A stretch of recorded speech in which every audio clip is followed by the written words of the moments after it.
नमस्कार, आपके साथ मैं हूं स्तेश नैन मोर। कयामत, प्रलय, महाप्रलय ये शब्द हमें अक्सर सुनने को मिलते हैं क्योंकि हम मानते हैं कि जो चीज पैदा हुई है उसका अंत होना भी निश्चित है। इसलिए दुनिया में होने वाली घटनाएं मनुष्य को अक्सर डराती रहती हैं और उसके मुंह से अचानक ही निकल जाता है कि कहीं प्रलय का दिन करीब तो नहीं। ऐसी ही घटना है कोरोना वायरस का आतंक। लोगों को लग रहा है कि ये कोरोना वायरस ही कहीं कयामत यानी कलयुग और दुनिया के अंत का कारण तो नहीं बनेगा।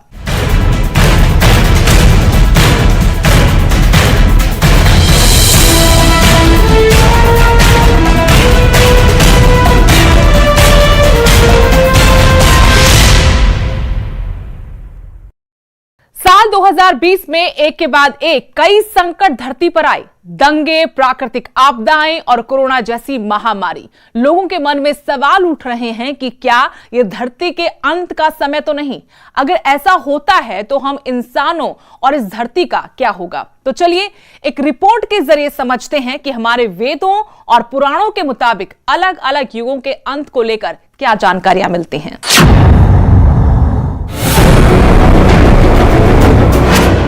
100 साल बाद धरती पर आफत।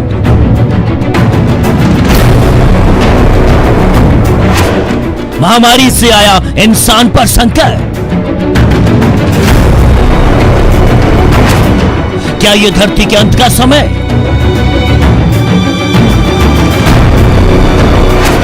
कलयुग का हुआ अंत तो क्या होगा?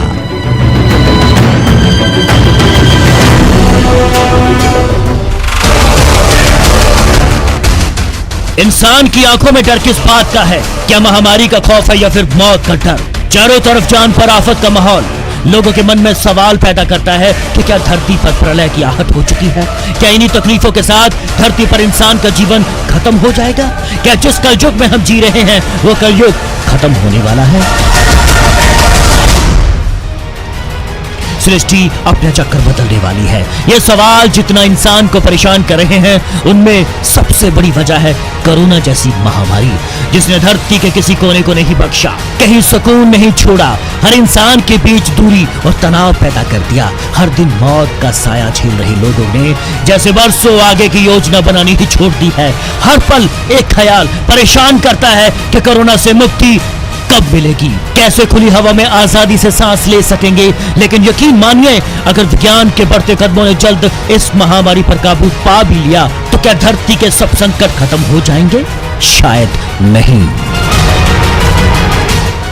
तमाम बड़ी संकट मुबाएं इंसान के सामने खड़े हुए हैं, डरा रहे हैं। कभी उल्का पिंड के धरती से टकराने की खबरें, तो कभी किसी देश दुनिया में बढ़ता आतंकवाद और कहर बरपाते दंगे, जिससे सवाल उठता है कि क्या पाप इतना बढ़ चुका है कि क्या अब दुनिया खत्म हो जाएगी? धरती पर एक बार फिर ये युग बदलेगा? अगर ऐसा हुआ तो क्या होगा? वेद और पुराणों के मुताबिक क्या कलयुग का होगा अंत? वेदों में है 4 युगों का जिक्र। सतयुग, त्रेता और द्वापर के बाद आता है कलयुग। महामारी और प्रकृति आपदा से कायम है संकट। कभी उल्का पिंड टकराने का बढ़ता है खतरा, कभी आतंकवाद और दंगों को झेलती है धरती। कलयुग के बाद क्या आने वाला है सतयुग?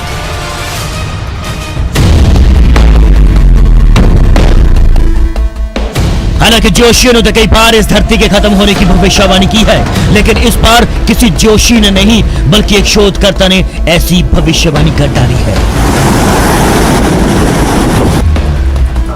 न्यूयॉर्क यूनिवर्सिटी के प्रोफेसर मिशेल रैम्पेरो ने शोध किया है। दुनिया के विनाश के कारण पर किया गया है शोध।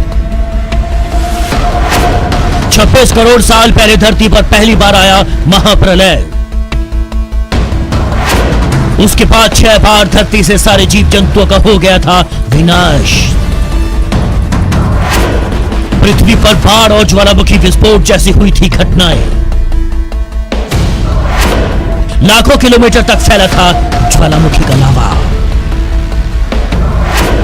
विनाश की सबसे बड़ी वजह पर्यावरण के साथ खिलवाड़।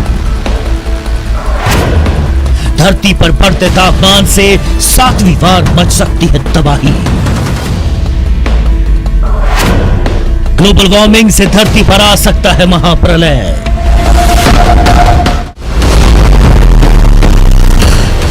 वैज्ञानिकों के शोध के मुताबिक ग्लोबल वार्मिंग से पिघलते ग्लेशियर समुद्र के पानी को इतना बढ़ा सकते हैं कि धरती पानी में पूरी तरह से डूब जाएगी। दूसरी तरफ कुछ वैज्ञानिकों ने इस दावे को यह कहते हुए नकारा है कि इंसान ग्लोबल वार्मिंग पर काबू पा लेगा, तो कुछ वैज्ञानिकों ने ज्वालामुखी विस्फोट से धरती पर प्रलय की आशंका जताई है, जिस पर यूं तो वैज्ञानिक एक मत नहीं है, लेकिन इतिहास में ज्वालामुखी से बाहरी तबाही के संकेत जरूर मिलते हैं। और इसकी सबसे बड़ी मिसाल है इटली के पास भूमध्य सागर में स्थित कॉम्पी फ्लेग्री ज्वालामुखी। इटली के नेपल्स शहर के करीब नेपल्स की खाड़ी में मौजूद कॉम्पी फ्लेग्री कुछ एक ज्वालामुखी नहीं बल्कि ये कई ज्वालामुखियों का जाल है। इस ज्वालामुखी का सुपर वोल्केनो कहा जा सकता है, जिसके आसपास करीब 5 लाख लोग रहते हैं। कहा जाता है कि इस ज्वालामुखी का मुंह करीब 7 मील के दायरे में है। इसमें 2 लाख साल पहले, 35,000 साल पहले और 12,000 साल पहले महाविस्फोट हो चुका है। बहरहाल इस बात के भी कोई संकेत नहीं मिले हैं कि ज्वालामुखी विस्फोट से इंसानी नस्ल धरती से खत्म हो जाएगी। वेद पुराणों के मुताबिक भी हालांकि कलयुग का वक्त अभी कई साल बाकी है, और इसके साथ ही माना यह भी जा रहा है कि अगर इंसान इसी तरीके से पर्यावरण के साथ छेड़छाड़ करता रहा, बढ़ते अपराध पर आंखें मूंदे बैठा रहा, तो वो दिन दूर नहीं जब ये संकट और ज्यादा बढ़ जाएगा। Bureau report, news 18।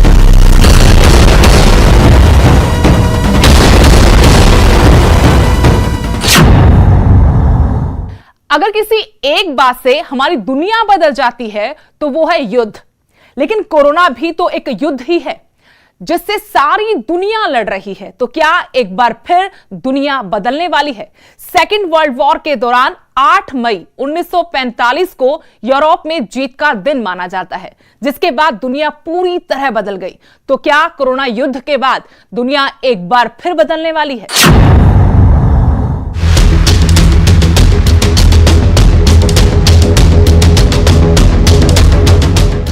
Second world war के दौरान 1945 की 8 मई को यूरोप में जीत का दिन माना जाता है।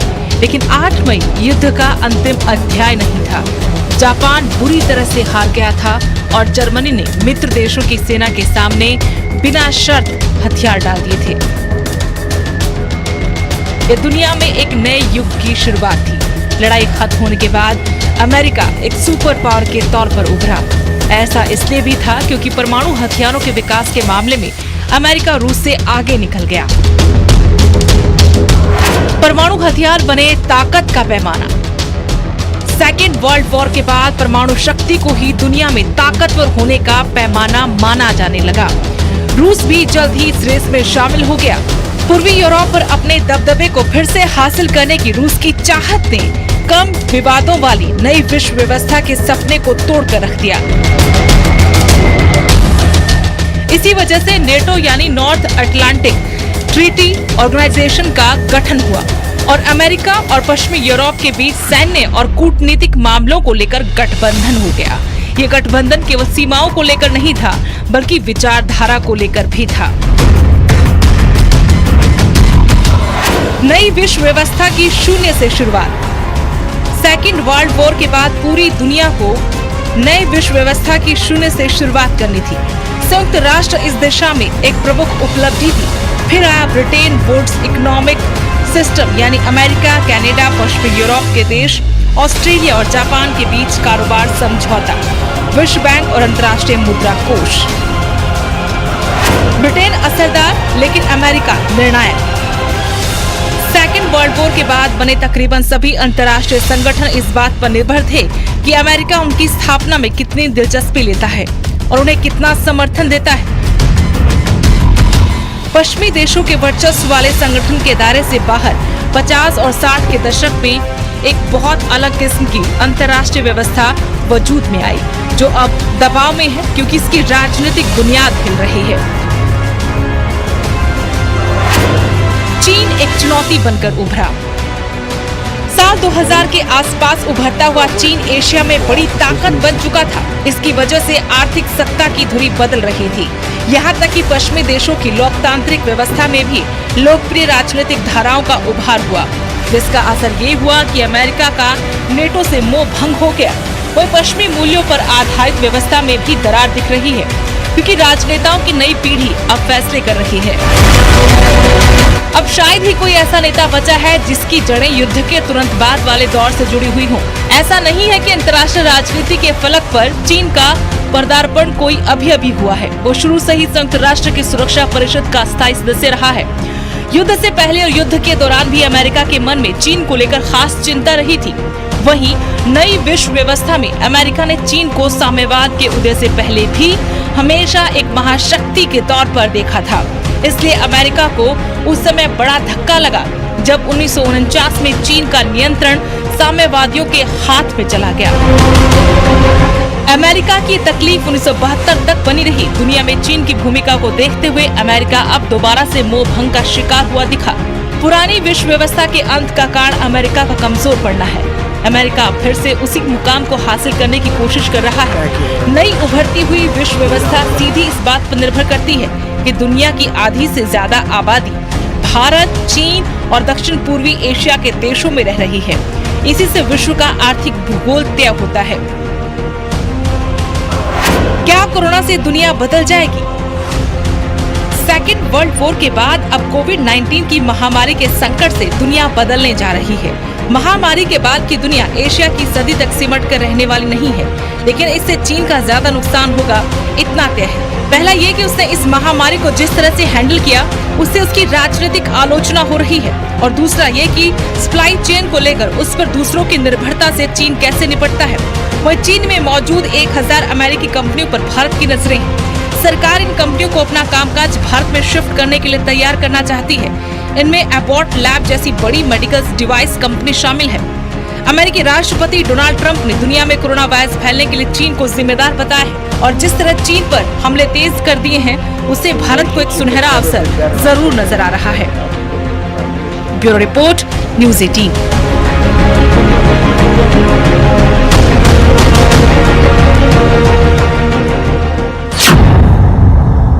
वक्त हो गया है छोटे से ब्रेक का, फौरन लौटते हैं।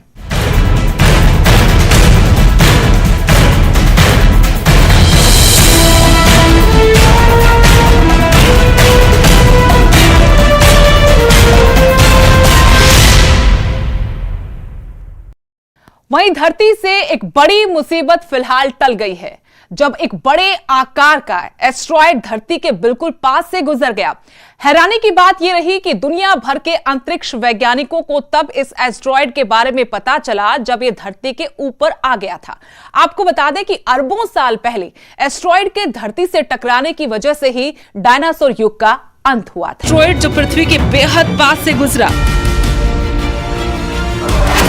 एस्ट्रॉयड काफी डार्क होते हैं, इसे देख पाना मुश्किल। अंतरिक्ष में प्रकाश को परावर्तित नहीं करते उल्कापिंड। अमेरिकी स्पेस एजेंसी नासा का बड़ा दावा। 22 एस्ट्रॉयड्स आने वाले सालों में आ सकते हैं बेहद करीब, जिनसे टक्कर की हो सकती है संभावनाएं। अगर किसी तेज रफ्तार स्पेस ऑब्जेक्ट के धरती से 46.5 लाख मील से करीब आने की संभावना होती है, तो उसे स्पेस ऑर्गेनाइजेशंस खतरनाक मानती हैं। नासा का सेंट्री सिस्टम जो ऐसे खतरों पर पहले से ही नजर रखता है। करोड़ों साल पहले हुआ था महाविनाश। करोड़ों साल पहले जब एस्ट्रॉयड धरती से टकराया था, तब डायनासोर युग का अंत हुआ था। 2020 में ऐसे ही डर ने बड़े बड़े वैज्ञानिकों की नींद उड़ा रखी थी। 6.6 करोड़ साल पहले जिस एस्ट्रॉयड के धरती पर टकराने से डायनासोर खत्म हो गए थे, उसकी रफ्तार 40,000 मील प्रति घंटा थी। उस वक्त एस्ट्रॉयड की टक्कर इतनी जबरदस्त थी कि इससे धरती पर जीवन को 3 बार खत्म किया जा सकता था। Bureau report, news 18।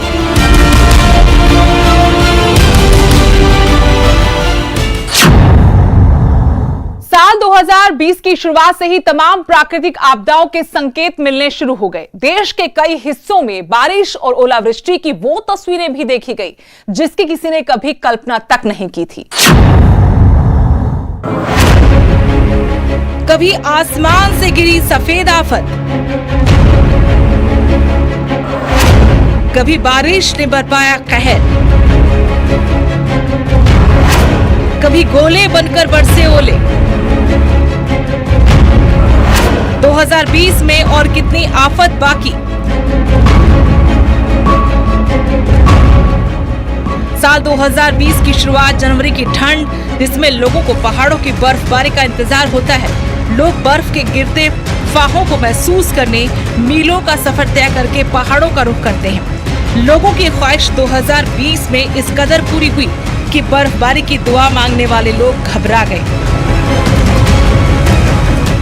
क्योंकि बर्फ के नाम पर आसमान से लगातार सफेद आफत बरसी। पर्यटक दूर दराज के इलाकों में फंस गए, रास्ते जाम हो गए, सड़कों पर बर्फ के पहाड़ लोगों ने अपनी तरफ आते देखे तो दिल दहल उठे। लोग घरों में कैद हो गए, यहाँ तक कि मैदानी इलाकों में इस दौरान जोरदार बारिश और सड़कों पर बाढ़ सा मंजर देखा गया। खास तौर पर सर्दी के महीने में मौसम किस बार को प्राकृतिक आपदा कहें तो गलत नहीं होगा। उम्मीद की जा रही थी राहत जल्द मिलेगी, लेकिन ऐसा हुआ नहीं। बार बार बेमौसम बारिश हुई। हरियाणा के अलग अलग हिस्सों में बादल यूं बरसे मानो किसानों से दुश्मनी निकाल रहे हों। इधर बादलों से बारिश, उधर बर्बाद होती फसल को देखकर किसान की आंखों से आंसू नहीं थम रहे थे। ग्लोबल वार्मिंग, प्रकृति के साथ छेड़छाड़, वजह चाहे जो भी हो, लेकिन मौसम की ये मनमानी अगर किसी ने सबसे ज्यादा झेली तो वो है किसान और गरीब। किसान की फसल खराब हुई, फिर कोरोना का कहर शुरू हुआ। इन सब का सामना कर रहे गरीब किसान पर कहर अप्रैल और मई महीने तक जारी है। कुछ दिन पहले अप्रैल महीने के आखिर में छत्तीसगढ़ के पेंड्रा मारवाही जिले में आसमानी आफत ऐसी बरसी जिसके बारे में किसी ने सोचा नहीं था। अचानक बारिश के साथ ओले गिरने शुरू हुए और ओले इतने बड़े थे कि मानो ओले नहीं, गोलों से लोगों पर हमला हो रहा हो। काफी देर तक लोगों पर ये आफत बरसकर जब थमी तो लोगों के कच्चे मकानों की छत छलनी हो चुकी थी।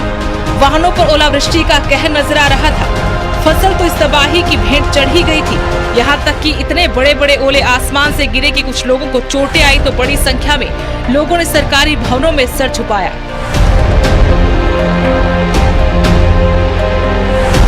कुल मिलाकर आसमान से बरसने वाली आफत साल की शुरुआत से चल रही है और कई ज्योतिषी मानते हैं कि इस साल इसी तरीके से बारिश, भूकंप का खतरा इंसान पर मंडराता रहेगा। एक तरफ प्राकृतिक आपदाओं से इंसान की जान पर खतरा बना हुआ है, दूसरी तरफ मौसम की मार अनाज और दूसरी फसलों पर पड़ रही है। रही सही कसर कोरोना, लॉकडाउन और उसके बाद आर्थिक मंदी का डर। परेशानियां कम होने की बजाय लगातार जारी हैं और अगर साल के अंत तक यही हाल रहा तो कहना गलत नहीं होगा कि कहीं ये प्रलय की आहट तो नहीं। Bureau report, news 18।